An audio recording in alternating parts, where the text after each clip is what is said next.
वो इतना दुश्मन क्यों समझता है इसराइल पाकिस्तान को? देखिए, इसराइल मुसलमान सबको दुश्मन समझता है। पाकिस्तान से दुश्मनी दो वजूहात। कोई मुल्क दुनिया के नक्शे पे ऐसा नहीं है कि जिसकी बुनियाद ला इलाहा इल्लल्लाह हो। ठीक है। ये जो लोग कहते हैं ना कि ये मुल्क हमने पंजाबियों ने, सिंधियों ने, बलोचों ने और पठानों ने मिलकर बना, झूठ बोलते हैं। हाँ। मैंने पंजाबी होने से इनकार किया था तो ये मुल्क बना था। इसीलिए जब अल्लाह के नाम पे कोई मुल्क बनता है तो इकट्ठा भी अल्लाह के नाम पे किया जा सकता है, आज भी किया जा सकता है। एक तो वजह। दूसरा ये है कि अल्लाह तबारक व तआला ने इस मुल्क को एक एटमी ताकत बना दिया है। अच्छा, मुझे अब ये बताएं कि ये जो फिर इसराइल की सोच है, ग्रेटर इसराइल की, वो अरब ममालिक को हथियाना चाहता है, अरब ममालिक पर कब्जा चाहता है और वो करता भी जा रहा है। आपने ये अब हाल में वहाँ पे जो जंग लगी है उसको बड़ी करीब से देखा, उस पर लिखते भी हैं, आप हमसे ज़्यादा जानते हैं। तो फिर इसको किस नज़र से देखते हैं कि क्या ये इसी सिलसिला की एक कड़ी है? देखिए, 1967 में इसराइल ने अरबों पे हमला किया था। 14 मई 1948 को इसराइल जो है वो वजूद में आया। उससे कोई तकरीबन 30 साल पहले 1918 के आसपास जब बाल्फोर एग्रीमेंट हो गया है, डिक्लेरेशन हो गया है उनका बरतानिया के साथ, तो बरतानिया ने कहा है कि हम ये हिस्सा आपको दे देंगे, तो यहूदियों ने आना शुरू कर दिया था। तो पहले दफ़ा 60 यहूदी आए थे और 60 के 60 अरबपति थे। और एक रेगिस्तानी टीला था तल अबीब कहते हैं वो टीला जिसके नीचे पानी हो। ठीक है। वहाँ आके उन्होंने आबाद हो गए थे। वहाँ से लेके वो फिर आहिस्ता आहिस्ता आबाद होते गए। 1948 की 14 मई को उन्होंने ऐलान आज़ादी कर दिया। छोटी सी जंग हुई लेकिन वो कायम हो गए, उसको इस्टेब्लिश हो गया, हुकूमत को मान लिया गया। डेविड बिन गुरियान जो था उनका पहला वज़ीर आज़म बना था। तो उसके कोई तकरीबन 9 साल के बाद, 48 है ना, तो 67 में उन्होंने अरबों के साथ एक जंग की। क्योंकि ये जो इलाका मगरबी किनारा है, ये जो यरूशलेम है, ये सारा, क्योंकि पहले वो इस इलाके को नहीं आए थे, वो इलाका उन्होंने हीफा और तल अबीब ये इलाके लिए थे रेगिस्तान के, हम पता भी नहीं लोगों को, अरबों को लगने देंगे हमें आगे बढ़ना है। तो उन्होंने हमला कर दिया बहुत तैयारी से। गोल्डन मेयर होती थी उनके वज़ीर आज़म उस वक्त। तो उन्होंने मिस्र को भी शिकस्त दी, क्योंकि अरब इसराइल जंग थी ना, मुसलमानों की जंग ही नहीं थी। नासर ने तकरीर करते हुए कहा था, नाहनु अबनाल फराइना, हम तो फिरौन के बेटे हैं और हमारा मूसा के बेटों से हमारी लड़ाई है। तो अल्लाह को गैरत तो आनी थी। तो अल्लाह ने फिर ऐसी शिकस्त दी कि चीखें मारते हुए रो रहा था। पूरा सीना स्वेद भी उनसे ले लिया। शाम के अंदर भी बशार असद का वालिद हाफिज़ुल असद वहाँ उस वक्त होता था, और ये वो कम्युनिस्ट रेवोल्यूशन और इस चक्कर में थे, इसको भी उन्होंने उड़ा के रख दिया। उर्दन के पास यरूशलेम था, वेस्ट बैंक था, बैतुल मक़दस सब ले लिया उससे। लेबनान का भी कुछ इलाका ले लिया और वो पकड़ा पक्का हो गया। उसके बाद वो उन्होंने जश्न मनाया था वहाँ पर फ्रांस में बेलवेल का इलाका है जहाँ उनका बहुत बड़ा सैनिक आ गया। तो उसने उसे तकरीर की थी डेविड बिन गुरियान। उसने कहा था, यूश क्रॉनिकल में छपी हुई, उसने कहा देखो याद रखो, फतह तो हमने अरबों में कर ली, ये कोई फतह नहीं है। Pakistan is our ideological equal. Pakistan हमारा नजरियाती हरीफ है। पाकिस्तान से किसी भी वक्त लोग उठ कर खड़े होकर हमारे साथ आ सकते हैं, इसलिए पाकिस्तान को के दुश्मन के साथ दोस्ती रखो, और वो दुश्मन है इंडिया। और दूसरा जो उनका ज़ायनिज़्म है ना, उनके जो प्रोटोकॉल अगर आप पढ़ें तो उनमें यही है कि हम दुनिया के अंदर मज़हब की बजाय सेकुलरिज्म और लिबरलिज्म फैलाएंगे, और उनके अंदर एक जिनसी फहाशी जो है आहिस्ता आहिस्ता करेंगे। मतलब पहले इतना सा बाजू दिखाया, फिर इतना दिखाया, फिर इतना दिखाया, फिर इतना दिखाया, फिर इतना दिखाने में भी लोगों को कुछ नहीं होगा। यही 1920 में उन्होंने सबसे पहले उन्होंने 2 इंच जो है हेम लाइन जो है उसकी ऊंची की। फिर डांस में जब तकलीफ होती है, फिर उसकी पिंडली दिखाते करते, अब वो सारी पिंडलियाँ दिखाते हैं। यानी इससे पहले यहूदी और ईसाई दोनों में जो है ना वो पर्दा था। नहीं, यहूदी से 2000 साल एक दूसरे के मुखालिफ रहे हैं, लेकिन पर्दा था खवातीन का, ऐसा वैसा। ये व्हील खौफनाक पर्दा। ये आप पढ़े जरा व्हील के डिजाइन, आज भी यूरोप में फैशन के तौर पे व्हील के डिजाइन बनाते हैं। आपको पता है कि ये जितनी औरतें इंग्लैंड के अंदर, फ्रांस के अंदर निकलती थीं, वो बग्गी होती थी, उस बग्गी के इर्द गिर्द वो चादरें लपेट के निकलती थी। पर नावल पढ़े ना उसके प्यूरिटन्स के ऊपर, उसके जो जितने भी शेक्सपियर के और दूसरे, ये सारी पर्दा थी। और अब तो हमारे यहाँ तो सिर्फ एक सलवार कमीज पहन के, आपने कभी देखा वो जो इतना बड़ा घाघरा जो होता है, उस घाघरे के अंदर तो अगर चूहा घुस जाए तो चूहा जो है उसको रास्ता नहीं मिलता बाहर निकलने का, इतना ज्यादा मोटा मोटा वो भरे होते हैं, कभी ये चुनटर कभी ये चुनटर, बहुत पर्दा था। तो उसमें उन्होंने 1920 के अंदर ये सारा उसको फिर, तो उन्होंने यहाँ पर भी है क्या पाकिस्तान के अंदर कि पाकिस्तान को उसकी नजरियाती असास से दूर किया, ठीक है, और उसके अंदर फिर जी सर, इसराइल जो है वो पाकिस्तान को अपना इतना बड़ा दुश्मन क्यों समझता है? ना पाकिस्तान की इसराइल के साथ कोई सरहद मिलती है, ना पाकिस्तान ने कभी डायरेक्टली वहाँ जाके उनको अटैक किया है, कोई ताल्लुक वास्ता नहीं, सफारती ताल्लुक भी नहीं, तो इतना दुश्मन क्यों समझता है इसराइल पाकिस्तान को? देखिए, इसराइल मुसलमान सबको दुश्मन समझता है। आप लाहौर में आपका घर है, मैं आपसे कहता हूँ 4 कनाल का घर है तुम्हारा, इसको छोड़ो, यहाँ जब की फैक्ट्री है उसको भी छोड़ो, यहाँ जब प्लाजा बना है उसको छोड़ो, मेरे साथ तुम बलूचिस्तान में एक जगह है तफ्तान, वहाँ चले जाओ। तफ्तान में 3 दिन के बाद पानी आता है, ट्रेन लेके आती है, पानी नहीं है नीचे, ठीक है। वहाँ पर ईरान से सब्जियाँ आती हैं, फ्रूट आते, फिर ईरान के सरहद बंद हो जाते, सब्जी फ्रूट उसका भी कोई ताल्लुक नहीं है। बलोच लड़ाई चल रही है, बलोच आजकल लोगों को चाक से काट दे के मारते हैं और मार सकते हैं, हम नहीं जाएंगे ना, नहीं जाएंगे। लेकिन यहूदी वहाँ से उठ के आया है, कहाँ से? लंदन से, पेरिस से, न्यूयॉर्क से, जर्मनी से, सब, रशिया से सबसे ज़्यादा आए थे, रशिया में थे भी बहुत। वो किस लिए आया? अपनी मजहब की एफिलिएशन से आया। इसराइल में क्या मिलता था? मजहब की बुनियादी थी उनकी एक पेशगोई है, उनके एक पैगंबर थे यस्आ, वो एक ज़माने में यहूदियों को बख्त नसर ने यहाँ से निकाल दिया था जी, और वो ले गया था उनको फुरात और दजला के पास, ये वहाँ रह रहे थे। लेकिन कुरान कहता है यक़्तलून अंबिया वगैरह हक, ये अपने नबियों को कत्ल कर दिया करते थे। इनके पास पैगंबर आते थे और इनके हाथ से सारे के सारे जो है ना, सारे मौलवी और पीर बड़े हो गए थे, अखबार व रब्बान कुरान कहता है उनका।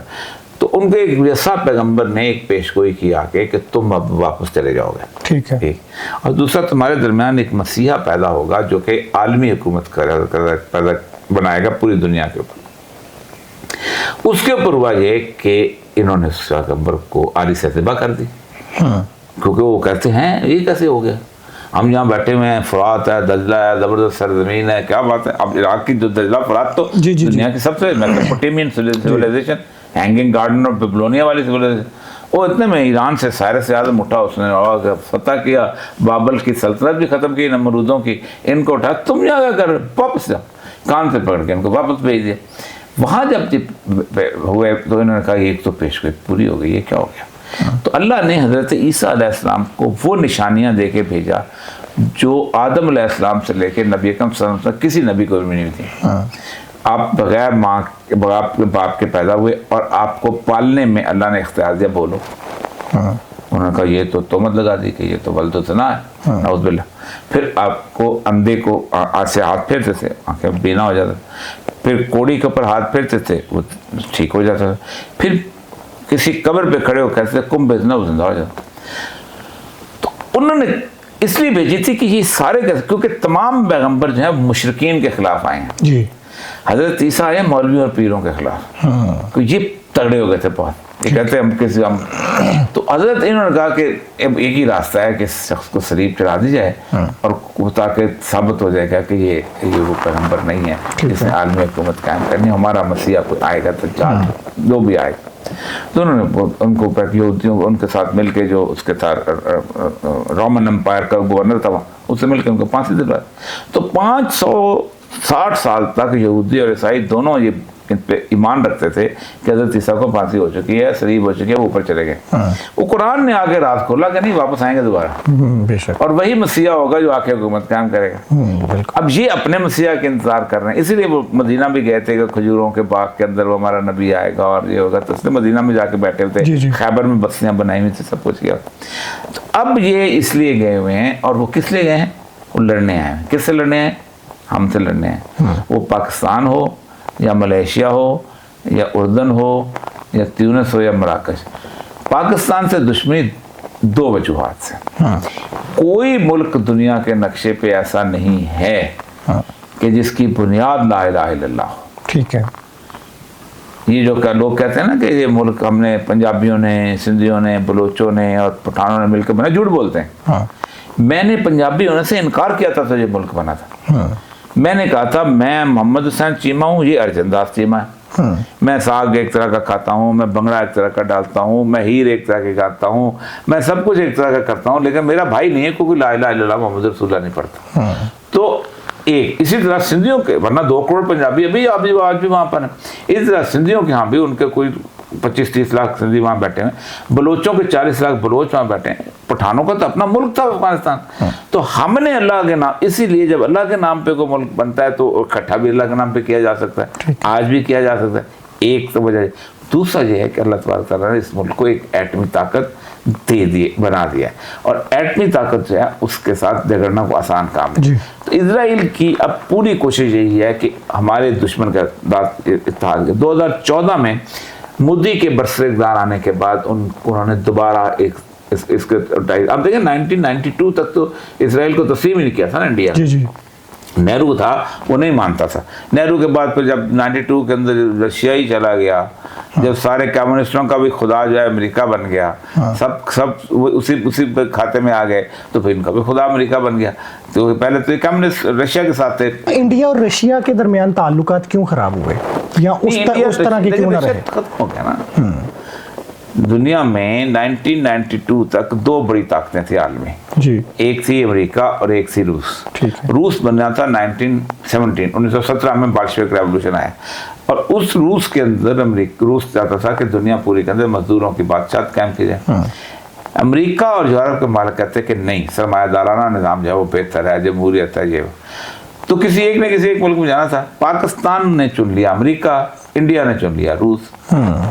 आपको सोचे ना, एक इलाके के अंदर 2 इलेक्शन लड़ रहे हैं, तो एक पीटीआई में जाएगा और दूसरा नून लीग में जाएगा। बिल्कुल बिल्कुल। तो पार्टी तो मैं यही बात कर रहा हूँ कि 90 की दहाई में इंडिया और रूस के ताल्लुकात जो पहले खत्म हो गए ना, पहले बहुत अच्छे ना। तो अच्छा, रूस के ना रहने से खत्म हुए, यानी कि टूट गया ना रूस, ये अफगानिस्तान में आके। तो रूस अफगानिस्तान में टूटा। हाँ। रूस इकोनॉमिकली खत्म हो गया। हाँ। रूस के इस बुरी तरह खत्म किया है उसको, और वो भी लंबी कहानी है, जूस ने किस तरह उसको खत्म किया। अच्छा, उसमें भी जूस का बहुत बड़ा उनका वो था, बनाने में भी उनका बड़ा हाथ था। ये बहुत लंबी कहानी, बात निकल जाएगी। हाँ। तो बनाने में भी उनका 1917 की जो उसके अंदर जो थी ना सेकंड वर्ल्ड वॉर, उसके अंदर उन्होंने रूस से वादा किया हुआ था कि हम तुम्हें कुस्तुनतुनिया देंगे।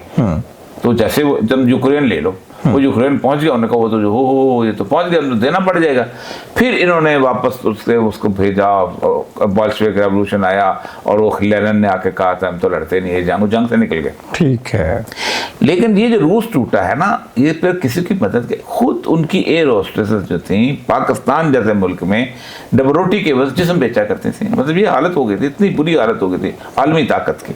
तो किसी जगह जाना, अब पाकिस्तान में बड़े कम्युनिस्ट थे सारे के सारे, फैज अहमद फैज से लेके अहमद कासमी से लेके सब रूस के, उनका लेनिन प्राइज मिला था फैज साहब को, लेकिन उनके सारी औलादें उन्होंने सारे अमेरिका के सामने माथा टेक दिया, वो एक तो मिले जा। तो ये सारे के सारे कन्वर्ट हो गए अमेरिका के। तो अब यहाँ सवाल ये है कि फिर जिस इंडिया ने 90 की दहाई तक तकरीबन 50 साल या 40 साल इसराइल को तस्लीम ना किया, अचानक से उसके इतने डाढ़े रिश्ते और इतने ज़बरदस्त ताल्लुक़ कैसे बन गए कि आज वो एक बहुत बड़ा दिफाई पार्टनर है, बहुत बड़ा सियाहती पार्टनर है?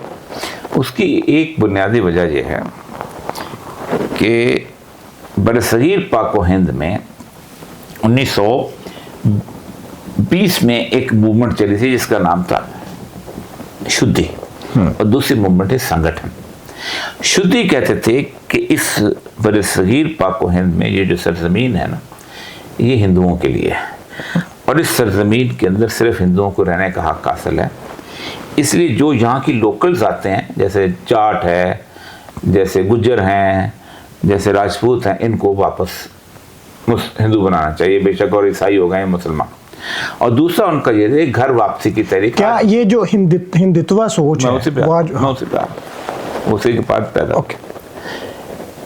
दूसरी उसके बाद उनका ये था कि जो बाहर की जातें हैं, जैसे कुरैशी हैं, मुगल हैं, सैयद हैं, इनको निकाल दिया जाए, ये मलीच हैं, नापाक हैं, इन्होंने इस धरती को नापाक कर दिया।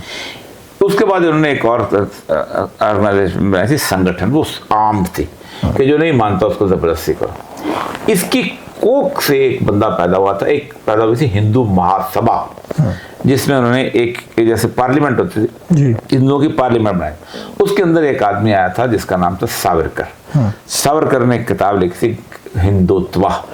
उसने ये तस्वर दिया था कि हमें इस खित्ते से तमाम गैर कौमों को खत्म कर, हम नहीं मानते कि जो बंदा यहाँ पैदा हो जाए वो यहाँ का शहरी है ना, यहाँ की जातों से होगा और हिंदू होगा तब यहाँ का शहरी हो सकता है। ठीक है। तो उन्होंने नागपुर में जाके एक अपना सेंटर बनाया था, आरएसएस, राष्ट्रीय सेवक संघ। उस राष्ट्रीय सेवक संघ जो थी, उसने 1925 में अपनी ऑर्गेनाइजेशन बनाई, बंदूकें असले के साथ परेड की, और पहला काम उन्होंने ये किया कि हिंदुस्तान में एक अंग्रेज ने कानून बनाया हुआ था कि किसी मस्जिद के सामने से आप म्यूजिक बजाते हुए नहीं गुजर सकते। उन्होंने वहाँ वो कानून जो था उसकी नफी की, गिरफ्तार हुए, पहली गिरफ्तारी थी। उसके बाद कांग्रेस अपनी मूवमेंट चला रही थी, पाकिस्तान ये अपने लोगों को बना रहे। इन्होंने बजरंग दल बनाई, इन्होंने उसके बाद एक और जो थी जत्थों वाली औरतों का भी एक जत्था उन्होंने बनाया, और ये सारे के सारे जो थे एक बढ़ते गए। ठीक है। तो 1947 में जब भारत बना है तो इनको कहा गया हमारे साथ मिल जाओ, इन्होंने इनकार कर दिया, उनका हम ये नहीं मानते। 82 में जब इन्होंने इतनी ताकत पकड़ ली तो इन्होंने फिर अपनी एक सियासी पार्टी बनाई जिसका नाम था भारतीय जनता पार्टी, बीजेपी। उसके अंदर इन्होंने जब इलेक्शन लड़ा तो पहली सिर्फ 2 सीटें जीती। तो इनको पता चला कि तो खास मसला तो कोई मुद्दा होना चाहिए। तो फिर उन्होंने एक उनके पंडितों को इकट्ठा किया, तो उन्होंने ऐलान किया कि जो बाबरी मस्जिद है इसके नीचे एक मंदिर होता था राम भूमि का, राम की जन्मभूमि थी, राम जहाँ पैदा हुआ था अयोध्या में, तो वहाँ उसकी जन्मभूमि थी। तो वो फिर उसके ऊपर रथ यात्रा निकली और लोगों ने कहा कि बहुत ज़रूरी है, जैसे हम कहते हैं, जैसे ईसाइयों ने, फिलिस्तीनी ने कहा कि मुसलमानों से आज़ाद कराओ धरती ईसा की जो है, जो सलीबी जंगें हुई। तो फिर उसमें ये इन्होंने पहले वाजपेयी ने बनाई वो गवर्नमेंट, कोलिजन गवर्नमेंट, फिर उनकी गवर्नमेंट बनती चलेगी। बीच में मनमोहन सिंह छोटा था एक पीरियड आया, लोग ज़रा तंग आ गए थे, लेकिन अब दोबारा मोदी। तो ये बेसिकली जिस तरह इसराइल समझता है कि ये पूरे के पूरा जो अरब इलाका है, दरियाए नील और दरिया फुरात के दरमियान, जहाँ सिर्फ यहूदियों को रहने का हक हासिल है, वैसे इंडिया समझता है कि ये जो खित्ता है जिसके अंदर बर्मा से लेके यहाँ तक ये सिर्फ उसका हक हासिल है हिंदुओं को रहने। ठीक है। तो फिर अभी जो सिचुएशन बन गई है, इंडिया जिस तरह से अटैक कर रहा है और ये लड़ाई जो है एक बहाना बना के उसने लड़ाई डाल रही है, आप इसका अंजाम, आप इसका अंजाम क्या देखते हैं? चलती रहेगी लड़ाई, तो चलती रहेगी लड़ाई, तो दुनिया में चलनी शुरू हो गई। पाकिस्तान का जो जवाब, गजा की जंग खत्म होनी है, ना यहाँ की जंग खत्म होनी है, ना यूक्रेन की जंग खत्म होनी है। तो ये जो उस दौर में आ गए, शामिल आ गए। ये जो पाकिस्तान ने जवाब दिया है, भरपूर बल्कि जवाब दिया है, आप उससे मुतमईन है समझते हैं? बिल्कुल। पाकिस्तान इस देखिए दो लोगों की जंगें थी, एक थी बुनियादी तौर पर जंग थी अमेरिका की और एक थी इसराइल की। अमेरिका की जंग इसलिए थी कि वो चाहता था कि चाइना को कंटेन करे, और इसराइल की जंग ये थी कि वो अपने मुख्तलिफ किस्म की चीज़ों को टेस्ट करना चाहता था, जिसमें उसके रिकॉनेसेंस ड्रोन भी थे। तो चाइनीज़ जो सिस्टम है उसकी हेजेमनी जो है वो मुकम्मल तौर पे, क्योंकि बेसिकली चाइनीज़ ने जो मदद किया है वो उससे ये जंग जीती गई है। और चाइना का अब एक सिस्टम जो है वो इस वक्त, कल से चाइना जो है वो दुनिया के नक्शे के ऊपर एक बहुत कुव्वत के तौर पे उभरा है। ठीक है। और अमेरिका जो है अब वापस, इसलिए जंग रुक गई है ना, कि अमेरिका चाहता है कि अब हम अपने उसको टेक्नोलॉजी को एडवांस को आगे लेके आए। इसराइल जो है दुनिया में 88% ड्रोन बना रहा है। ठीक है। वो उसको मजीद उसको ठीक कर रहा है। ये ड्रोन बाद में इसलिए लिए गए थे कि इसराइल चाहता था कि अगर राफेल न गिरते, राफेल गिरने से तो खौफनाक सूरत पैदा हुई ना, कोई तो घबरा गई वो क्या गया। और क्योंकि वो चाइनीज जो मिसाइल M15 जो है उसने उड़ा के रख दिया, तो वो तो अमेरिका भी घबरा गया। तो ये सिर्फ फेस सेविंग के लिए बाद में उन्होंने मिसाइल्स उन्होंने भेजे हैं, क्योंकि ज़ाहिर बात है ये ऐसे हैं कि जो खिलौनों की तरह। जी। वो आपको क्या लगता है पाकिस्तान अब जवाब में अटैक करेगा? मेरा ख्याल है नहीं, शायद मुश्किल है। उसकी एक वजह है, उसकी एक वजह यह है कि दुनिया में पूरी जो है ना अब डर जाती है जब पाकिस्तान इंडिया में जंग होने लगती है। ठीक है। क्योंकि 10 एटम बम छोटे छोटे यहाँ चलें 10 वहाँ, तो इस दुनिया के अंदर इतनी बड़ी एक न्यूक्लियर विंटर आ जाएगा, स्मोक छा जाएगी पूरी दुनिया पे। और वो को 20 साल रहेगी, तो 20 साल सूरज की रोशनी भी नहीं आएगी, और 20 साल ना सब्जियां उगेंगी ना गंदम उगेगी, सब जगह उसको कहते हैं न्यूक्लियर फेमाइन, कहत आ जाएगा। तो जैसे ही दोनों मुल्क लड़ने लगते हैं, वो कहते हैं, इसीलिए अमेरिका ने कहा ना थोड़ा सा कर लो, उन्हें वाइस प्रेसिडेंट ने कहा, वो थोड़ा सा बढ़ जाता है ना, तो इस वक्त तो पूरी दुनिया कांप रही है, कोई लड़ने नहीं देगी पाकिस्तान को, लेकिन इन बिटवीन पाकिस्तान हो सकता है, कर ले वो अलग बात है, लेकिन ये स्ट्रेटेजी उनको पता है, बेहतर को करना चाहते हैं। सर जनरल बाजवा साहब आए तो आपने वो एक ख्वाब सुनाया, वो ख्वाब बहुत ज्यादा चला, मैं उस पर नहीं बात करता, लेकिन वो ख्वाब मेरा था नहीं। हाँ, जनरल आसिम मुनीर साहब के बारे में आप क्या समझते हैं? किसी शख्सियत के बारे में कोई बात नहीं करता। अब शख्सियत के बारे में बात नहीं करता, किसी के, ठीक है, ख्वाब सियासी हो या कोई और, ठीक है। मौजूदा सेटअप में आप पाकिस्तान के जो इस वक्त जवाब हैं इंडिया को, उससे मुतमईन है? जो 2-3 दिन के अंदर बिल्कुल ठीक हुआ है, बहुत सही हुआ है, बहुत सही जवाब है। और देखिए पाकिस्तान की एयरफोर्स ने जवाब दिया, और पाकिस्तान की एयरफोर्स का कमाल ये है कि गुज़श्ता 70-75 साल के अंदर पाकिस्तान की एयरफोर्स सबसे ज़्यादा कम सियासत में मुलव्वस रही है, पाक रही है, इसलिए उन्होंने अपने आप को तरक्की दी है, अपने आप को बेहतर तरीके से आकर और जवाब भी दिया। ठीक है, ये जंग आपकी एयरफोर्स ने जीती है, और एयरफोर्स में आप देख लें, ना वो मार्शल लॉ में आते थे, ना वो किसी और काम में आते थे, ना वो सियासतदानों को पालते थे, मैं पढ़ाते थे, दुनिया से ज़्यादा अपना टेक्निकली जो उनका काम था वो करते थे, इसलिए जंग उन्होंने जीत ली। जंग पाकिस्तान ने जीत लिया जी, और ये मकबूल जान साहब के इन्हीं अल्फाज के साथ इजाज़त दीजिए, अल्लाह हाफ़िज़।